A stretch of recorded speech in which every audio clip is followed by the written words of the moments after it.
안녕하세요. 코르넬리스 프랑크 목사님의 도르트 신조 강해 북토크. 오늘은 그 6번째 설교를 다루는 첫 번째 시간입니다. 지난 시간까지 우리가 선택과 유기교리를 함께 배웠죠. 선택과 유기는 영원 전에 하나님께서 우리의 반응이나 역할, 어떤 것도 고려하지 않고 오직 하나님의 기쁘신 뜻으로만 세상의 모든 것, 특히 사람의 구원에 대해서 작정하신 것입니다. 하지만 그렇다고 해서 선택과 유기교리가 우리를 수동적이고 피동적으로만 남겨두는 것은 아니에요.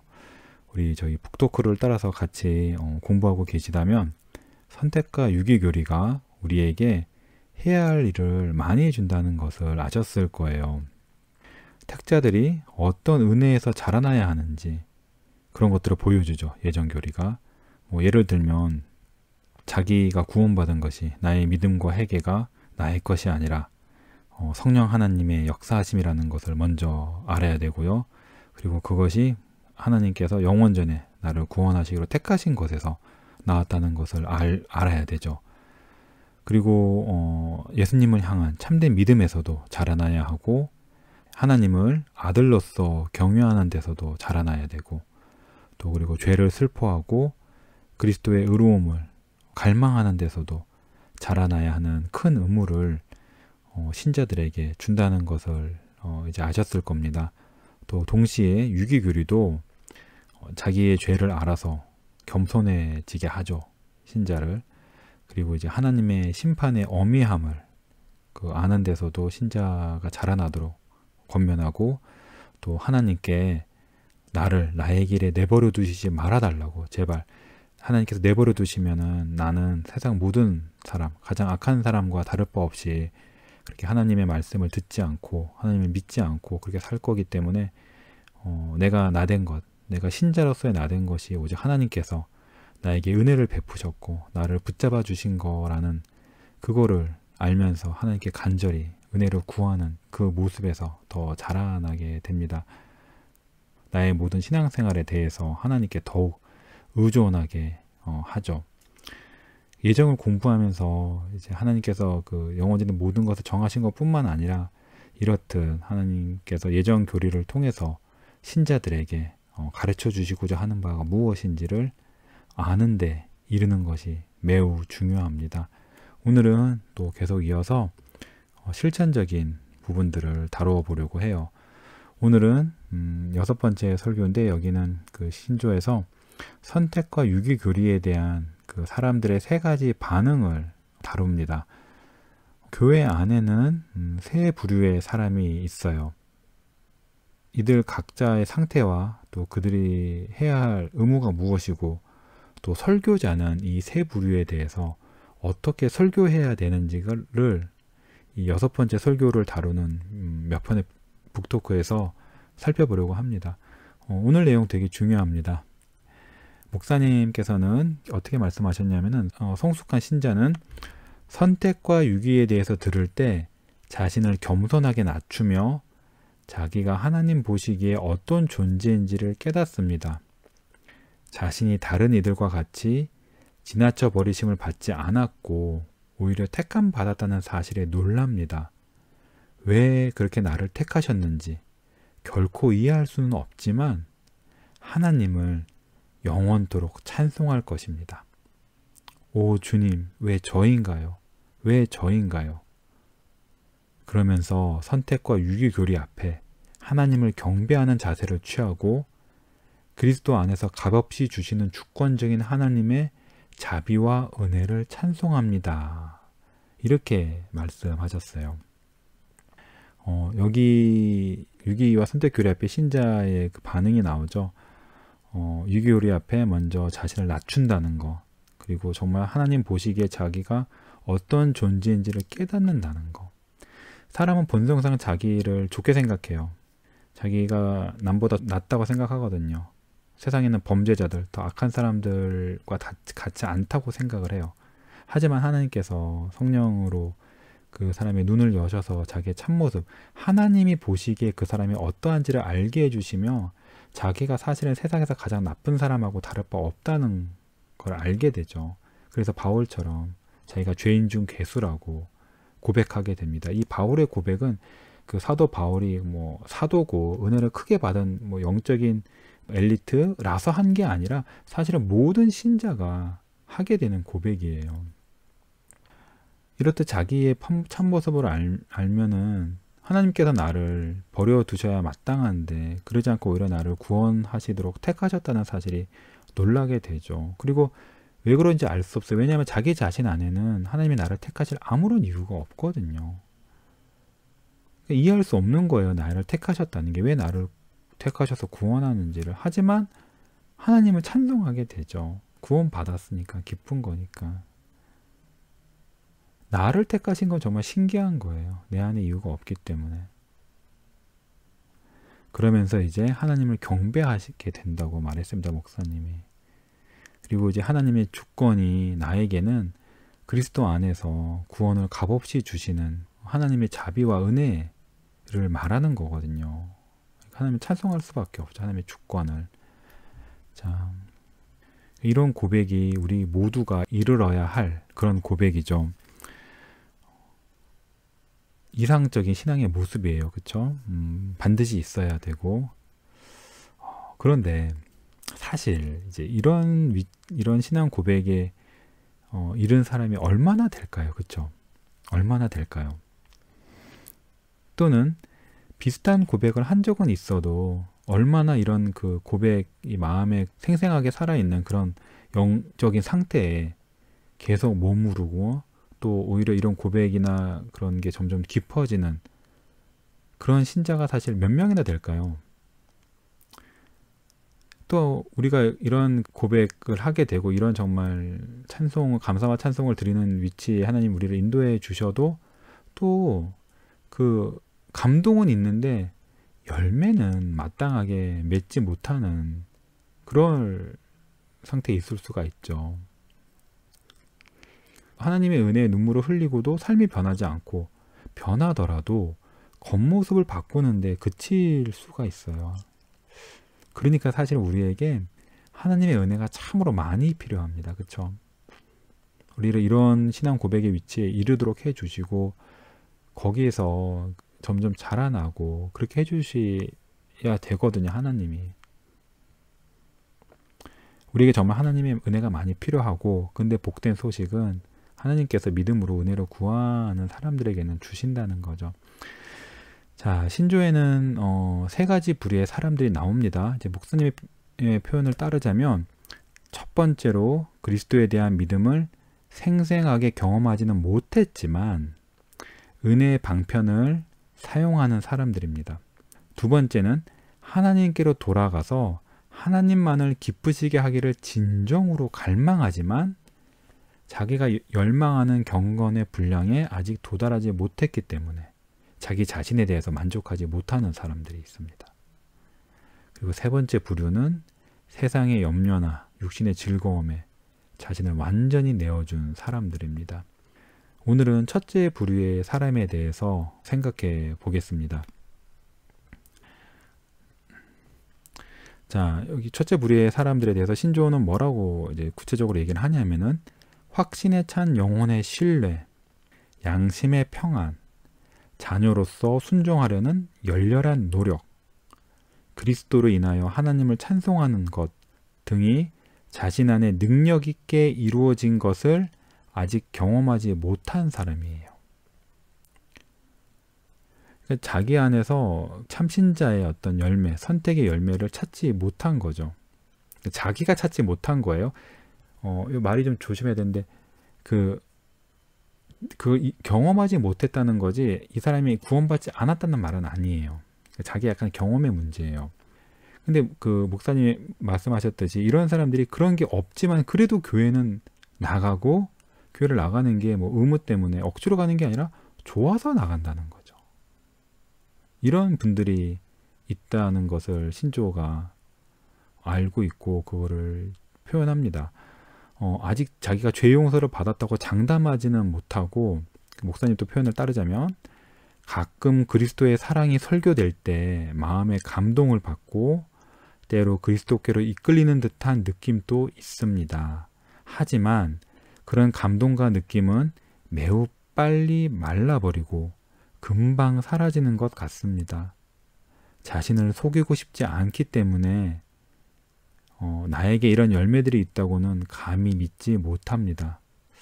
내가 유기자일지 몰라라는 비밀스러운 두려움을 갖고 있습니다. 이런 분들이 그렇게 목사님이 말씀하세요. 이런 분들에 대해서 신조의 조언은 자신을 유기자라고 생각하지 말고 오히려 계속해서 방편들을 부지런히 사용하면서 풍성한 은혜의 때를 간절히 원하며 하나님을 경외함으로 겸손히 그 큰 은혜의 때를 기다려야 한다라고 조언을 해요. 목사님은 이제 여기 덧붙여서 이제 하나님의 시간표가 우리의 시간표와 종종 매우 다르다고 말씀을 하십니다. 이게 여기 지금 거의 믿음의 확신인데 그 믿음의 확신이나 열렬한 신앙 이건 역시 하나님께서 주권을 따라서 하나님이 주시고 싶은 때에 우리에게 주시는 거죠. 그렇죠? 이거 하나님의 선물이에요. 근데 하나님의 선물이라고 해서 우리가 그냥 막연히 기다리기만 하는 건 아니거든요. 뒤에 다룰 건데 이제 이런 상태, 자기 안에 어떤 그 신자로서의 모습이 확실히 보이지 않는 거. 근데 교회는 나가고 교회가 또 나름 좋고 근데 마음속에는 두려움이 있는 거죠. 내가 구원받지 않은 사람이면 어떡하나. 심지어 내가 유기자이면 어떡하나. 왜냐하면 유기란 말을 들었을 때, 유기란 말을 듣지 못했을 때는 내가 구원받지 않은 거면 어떡하나 라는 두려움이 있고 유기란 말을 들으면 더 두려움이 생기죠. 내가 정말 무슨 두려움이 생겨요. 하나님이 버리신 사람들이 있다는 말에 정말 두려운 마음이 생기죠.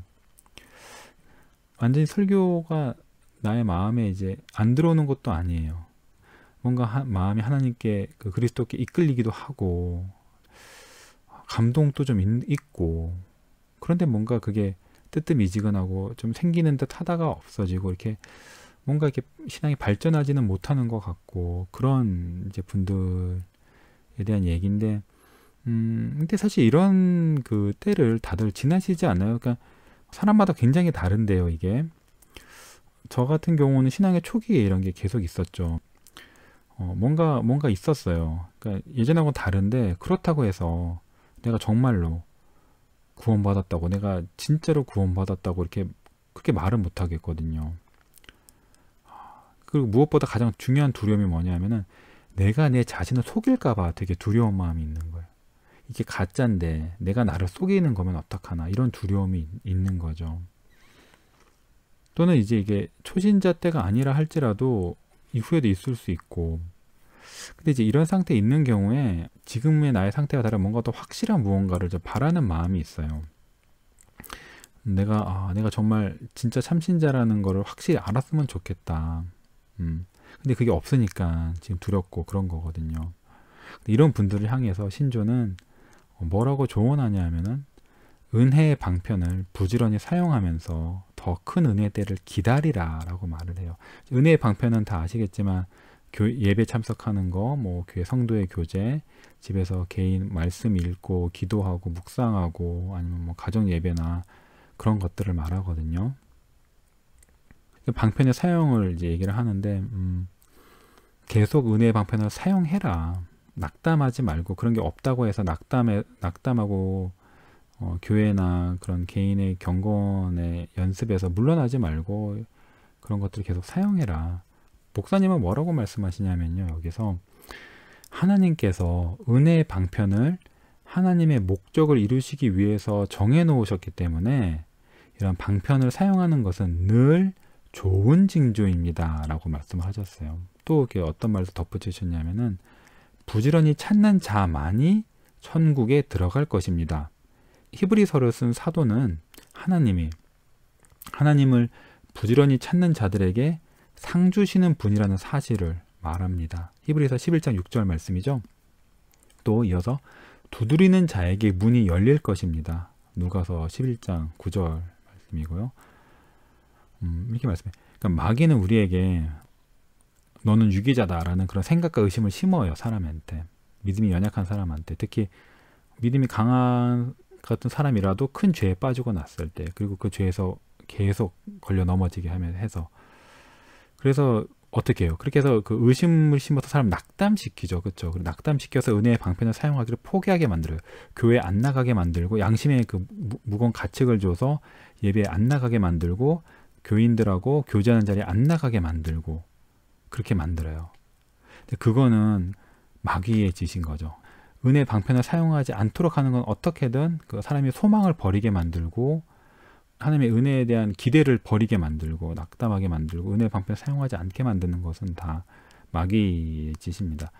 그런 것을 듣지 말고 예수님의 약속을 들으라고 목사님이 강권하시는 거죠. 이거 되게 중요한 포인트예요. 예수님의 약속을 들으라. 내 마음의 생각이나 느낌이나 그런 걸 듣지 말고 예수님의 약속을 들어라. 약속. 뭐라고 약속하셨어요? 누가복음 11장 9절의 말씀을 쓰시는데, 구하라. 그러면 너에게 주실 것이요.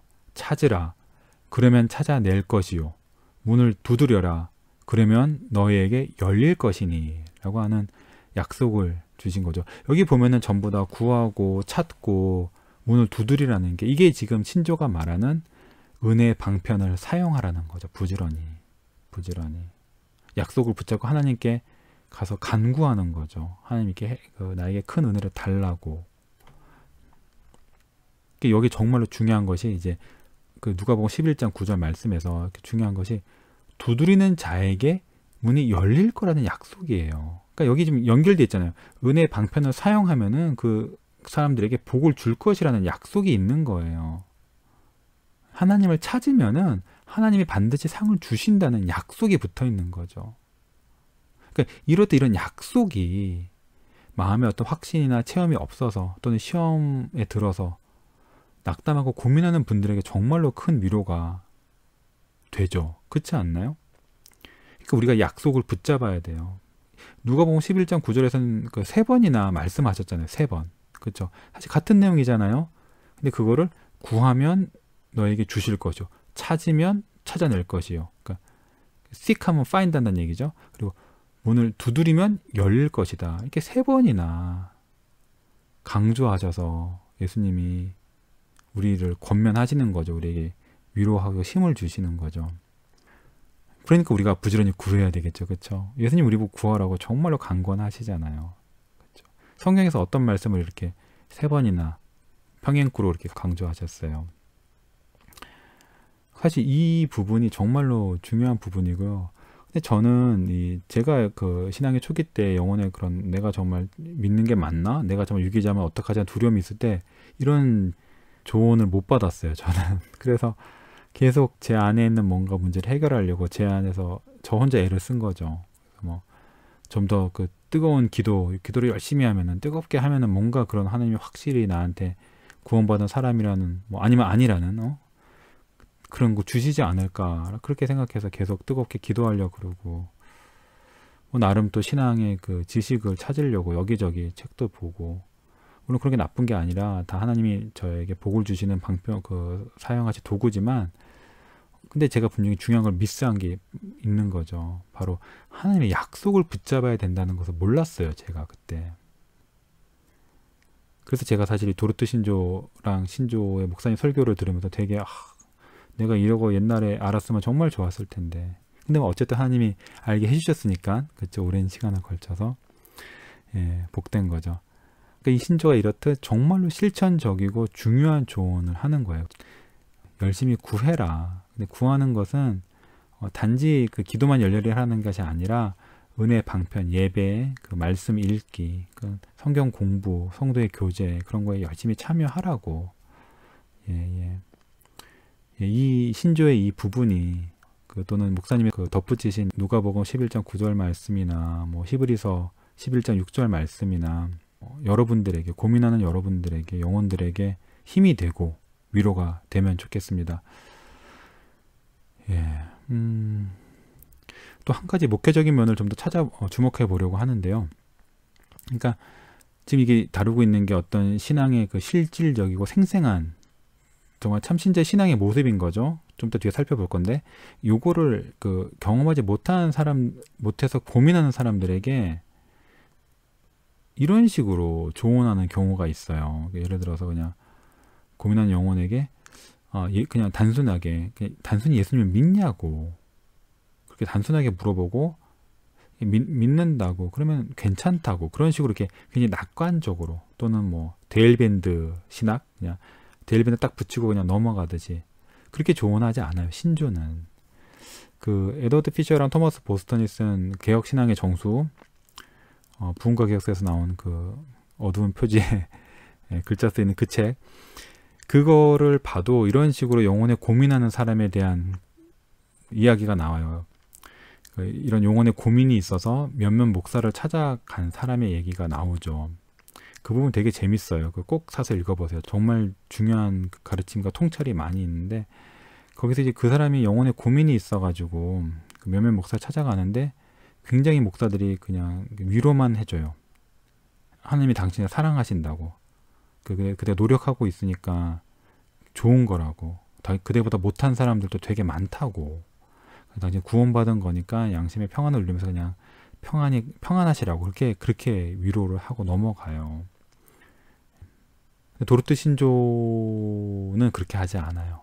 위에 택자들의 특징이 없어도 된다고 그냥 예수님만 믿으면 된다고 간단하게 그렇게 뭐랄까 신앙을 굉장히 축소해서 단순화시켜서 말하지 않아요.